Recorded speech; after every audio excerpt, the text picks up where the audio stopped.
Bonsoir, coach Eman. Bonsoir à tous les coachs dans la salle. Wow, coach Eman, vraiment, je suis très, très ravie. Je suis très, très flattée par votre brillante présentation. C'était comme si vous me connaissez complètement, en fait. Donc, merci beaucoup, coach Herman. Et bonsoir à tous les coachs dans la salle. J'aimerais entendre des bruits dans la salle. Bonsoir à tous les coachs dans la salle. Bonsoir, bonsoir, Bonsoir, coach Audrey. Bonsoir. Bonsoir, coach Audrey. Bonsoir. Bonsoir à tout le monde. coach Brenda, bonsoir. Bonsoir. Et un bonsoir spécial au coach Norbert Mondela parce qu'il est comme une source d'inspiration pour moi, même comme il ne le sait pas, mais il est une source d'inspiration pour moi. Et aussi un bonsoir spécial à coach Mandiandor. Elle aussi, elle ne le sait pas, elle est une source d'inspiration pour moi. Parce que ça, ce sont des mamans et des papas connectés ce soir. Lorsque je leur vois connectés, je me dis, waouh, si eux, ils ont eu la possibilité de se connecter à tous nos programmes, à toutes nos sessions, mais bon, pourquoi pas moi?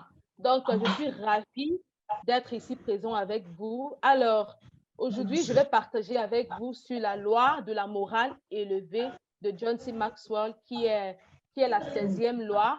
Et cette loi nous fait comprendre que quand vous gagnez, je ne sais pas, coach Eman, est-ce qu'on peut essayer de muter, s'il vous plaît? Oui, on va Il y faire la a des technique bruits sans. dans les... Allez-y, D'accord. continuez. Alors, comme je disais, On vous ce attend, soir... Saint-Sucin. On vous attend, Saint-Sucin. Alors, ce soir, j'aurai la possibilité, j'aurai l'occasion, le privilège de partager avec vous ce soir sur la loi de la morale élevée qui nous dit que lorsque vous gagnez, rien ne fait mal, mais lorsque vous perdez, tout fait mal. Alors, coach Eman, si tu me le permets, j'aimerais bien demander à tout le monde ici présent connecté ce soir, j'ai une question pour tout le monde. Donc, n'hésitez pas de répondre dans le chat room. J'aimerais voir les commentaires dans le chat room. Bon, la question est la suivante. Le moral élevé passe-t-il avant la victoire dans une équipe ou encore la victoire passe-t-elle avant le moral élevé dans une équipe? Donc, c'est ça la question, je répète. Le moral élevé passe-t-il avant la victoire dans une équipe ou encore la victoire passe-t-elle avant le moral élevé dans une équipe? Donc, s'il vous plaît, mettez vos réponses en commentaire. Mettez vos réponses dans le chat room. J'aimerais voir les réponses dans le chat room. D'accord, merci coach Gladys, le moral d'abord. J'aimerais voir vos commentaires dans le chat avant qu'on ne puisse continuer.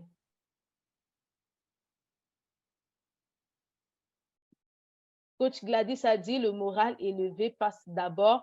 Coach Petronil également. Coach Lai Camara, le moral élevé. Merci bien pour tous ceux qui ont pu participer dans le chat. Alors, le moral élevé, bien évidemment, vient généralement en premier lieu dans une équipe. Pourquoi est-ce que le moral élevé vient en premier lieu dans une équipe? Parce qu'un moral élevé amplifie tout ce qui se passe de positif dans une équipe. Je prends l'exemple, dans une équipe de football, nous avons un coach et également des joueurs qui sont ses coéquipiers. Le coach et ses coéquipiers se sont mis pour objectif, par exemple, de marquer 3 buts à 0 contre leur adversaire. Et ensuite, durant le match, l'équipe n'a pas pu atteindre leur objectif durant la première mi-temps. Donc, lorsqu'ils font une rencontre avec leur coach, donc leur coach, bien évidemment, leur avance des propos négatifs en leur disant non, c'est pas comme ça qu'on joue, non, il faut faire comme ça, en leur avançant des propos négatifs. Ces mêmes propos négatifs que leur coach leur avance, cela va leur frustrer, cela va va leur faire perdre une confiance en eux si c'est qu'ils n'ont pas un moral élevé, bien évidemment.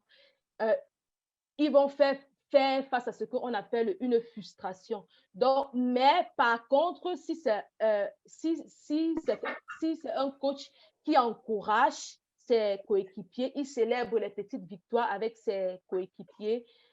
Lorsqu'ils auront cette petite rencontre, il aurait la possibilité de donner des mots d'encouragement à ses coéquipiers en leur disant que, bon, si durant la première mi-temps, vous n'avez pas pu atteindre l'objectif, certainement, durant la deuxième mi-temps, vous pouvez le faire. Et vous pouvez le faire grâce à la discipline, l'engagement et la détermination. Donc, si le coach leur avance des propos d'encouragement, cela va leur motiver et davantage, ils pourront aller vers l'accomplissement de leur objectif qui était de marquer 3 buts à 0.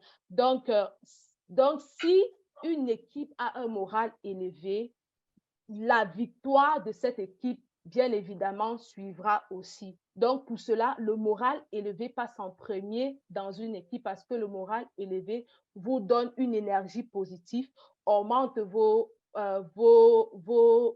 attentes et bien évidemment vous donne une ferme détermination en vous et ce que vous voulez atteindre comme objectif. Alors, certainement, beaucoup de personnes se demandent comment faire pour obtenir un moral élevé. C'est simple. D'abord, premièrement, il faut d'abord avoir une bonne attitude parce qu'avoir une bonne attitude dans une équipe est très essentiel, est très important parce que cela vous permet de surmonter les défis, elle vous permet de créer un environnement positif avec vos coéquipiers et aussi avec vos leaders. Et lorsque vous avez une attitude positive, vous envisagez les difficultés comme les défis. Donc, pour cela, John T. Maxwell l'a si bien dit, si dans une équipe, sur 100%, 90%, c'est ce qu'on appelle l'attitude et 20%, c'est les compétences. Mais par contre, si vous combinez ces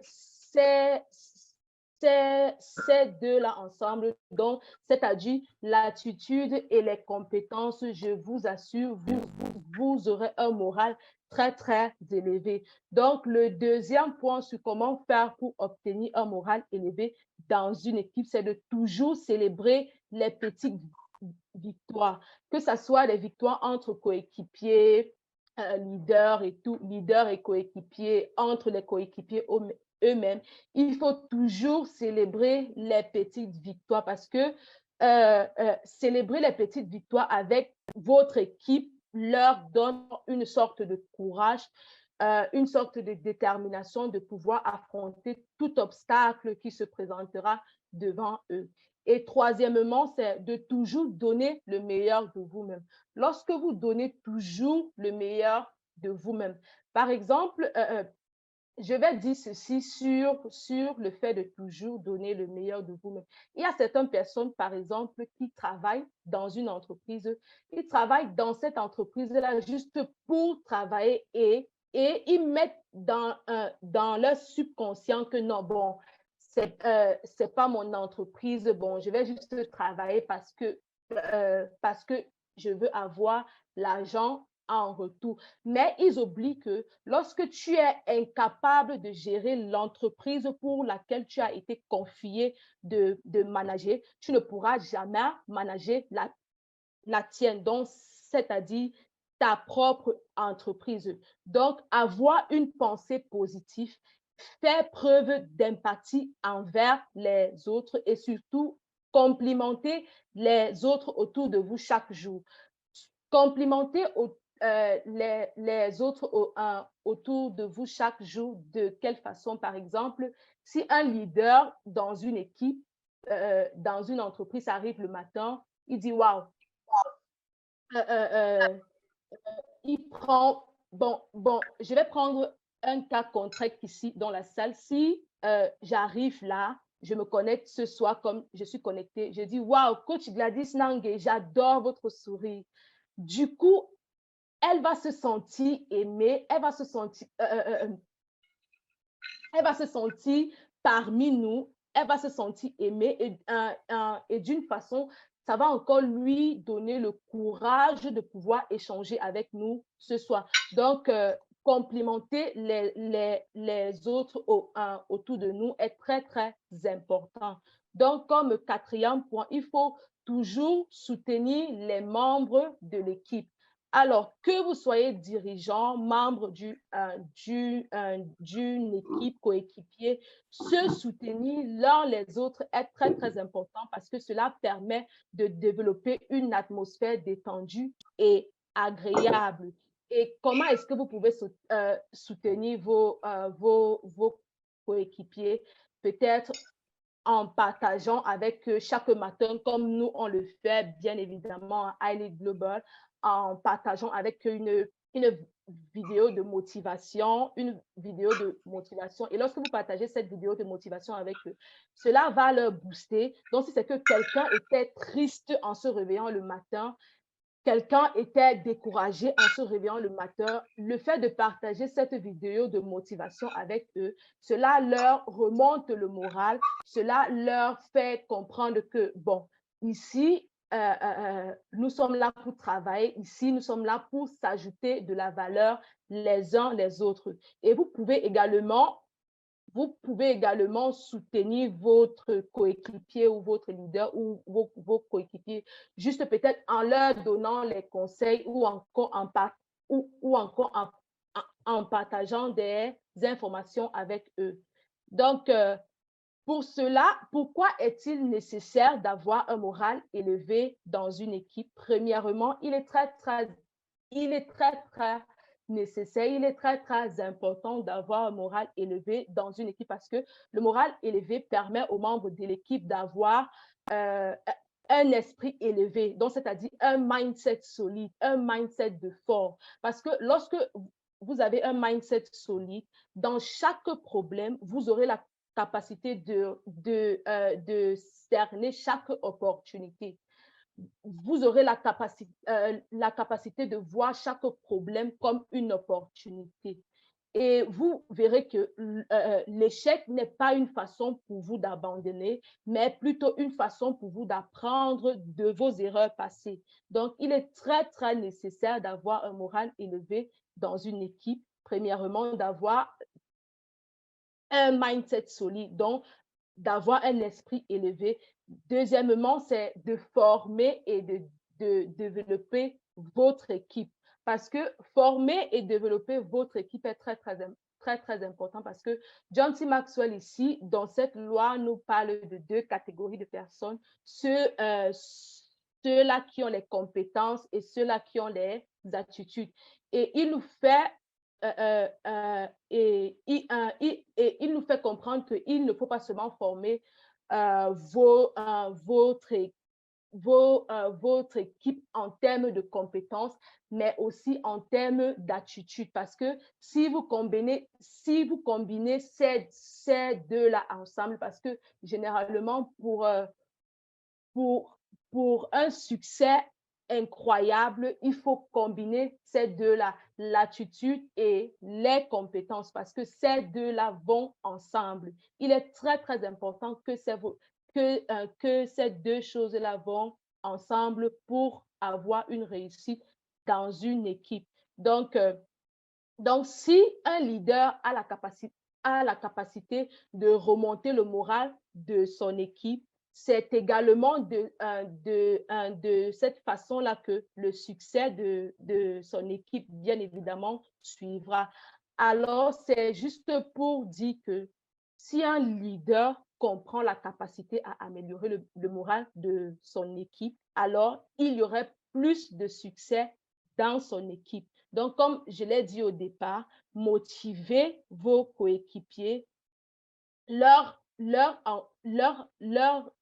encourager, partager avec eux les petites victoires sont très, très, très, très essentiels.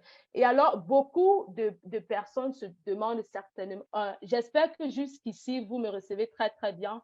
Donc, si vous me recevez, mettez juste des thumbs up, mettez des thumbs up pour que je confirme que, waouh, je suis bien, on m'écoute très, très bien. Merci, coach Gladys Diné. Alors, beaucoup de personnes se demandent certainement les raisons pour lesquelles dans une équipe, il faut avoir le moral élevé. Il faut avoir le moral élevé dans une équipe. Ça, c'est très, très, très, très important parce que le moral élevé est comme un énergisant. Donc, c'est-à-dire, si vous, en tant que leader, vous avez un moral élevé, bon, je vais prendre un exemple avec l'énergie positive. Si un leader entre peut-être dans son équipe ou dans son entreprise, du fait qu'il entre, oui, il est considéré comme leader, mais s'il entre dans son entreprise et ensuite, la première des choses qu'il fait, c'est quoi? C'est de dire, waouh, oh, coach Gladys Diné, vous êtes trop, trop belle ce matin. Oh, coach Sèche, j'adore votre chemise. Waouh, c'est vraiment magnifique. Oh, si vous complimentez les gens autour de vous, vous aurez cette capacité de partager avec eux cette énergie positive. Donc, si vous, en tant que leader, vous possédez en vous cette énergie positive, c'est à vous de trouver des stratégies, des comment faire pour également partager cette énergie positive à vos coéquipiers dans l'équipe. Et lorsque vous partagez cette énergie positive, c'est ainsi que le succès de votre entreprise suivra. Deuxièmement, le moral élevé dans une équipe joue le rôle de l'exagérateur. Lorsque vous êtes en train de faire des efforts, le moral élevé est un élément essentiel de la réussite. Comme je l'ai dit au départ, lorsque vous gagnez, rien ne vous fait mal, mais lorsque vous perdez, tout fait mal. Je ne sais pas si quelqu'un ici présent connecté ce soir a déjà expérimenté cette situation. Lorsque vous gagnez, vous êtes content, rien ne fait mal, mais lorsque vous perdez, tout fait mal. Vous avez une sorte de frustration, vous vous demandez, mais qu'est-ce qui n'a pas marché? Comment est-ce que je peux faire pour améliorer? De quel angle est-ce que ça n'a pas marché? Alors, je vais vous faire comprendre que tout repose dans votre façon de penser. Donc, si vous voyez l'échec comme une façon, donc si vous voyez l'échec comme une opportunité, plusieurs opportunités également s'ouvrent à vous. Mais par contre, si vous voyez l'échec comme une façon d'abandonner, alors c'est ainsi aussi que vous allez continuer à subir des échecs et c'est comme ça que la frustration va s'installer et c'est comme ça que vous allez perdre ce qu'on appelle la confiance en soi. Donc, pour avoir un moral élevé, il faut aussi avoir la confiance en soi, la ferme détermination en ce que vous pouvez accomplir, en ce que vous voulez faire. Dites-vous que c'est le moment pour moi de faire ce que je veux faire, je dois le faire, que peu importe les obstacles qui vont surgir, je vais prendre ces obstacles-là comme une façon pour moi d'abandonner. Alors, je vais juste conclure en disant que en recommandant toute personne ici dans la salle, je sais que ce soir, nous avons des leaders connectés, des chefs d'entreprise, des coéquipiers, des gens qui font déjà partie des équipes, des vendeurs et tout et consorts, ceux qui font déjà dans le partenariat. Alors, j'aimerais vous poser cette question. Est-ce que vous savez comment gérer les émotions de vos clients? Si ce n'est pas le cas, je vous invite, je vous encourage à rejoindre l'école des affaires, à rejoindre cette école où on vous donnera les stratégies qu'il vous faut. Parce que lorsqu'on parle de morale élevée, on parle aussi des émotions. Donc, en tant que vendeur, en tant qu'une personne qui fait dans le partenariat, vous devez savoir comment gérer les émotions de vos clients. Alors, j'invite chaque personne ici connectée ce soir de rejoindre l'école des affaires. Je pense que Coach Gladys, ici présente, a déjà fait défiler les numéros de téléphone dans le chat. Donc, je vais conclure bien évidemment aussi en disant que c'est juste pour dire que si rien n'a de signification, seule la signification que vous lui donnez. Donc, si tu décides aujourd'hui d'être un perdant, c'est que vous seriez un perdant.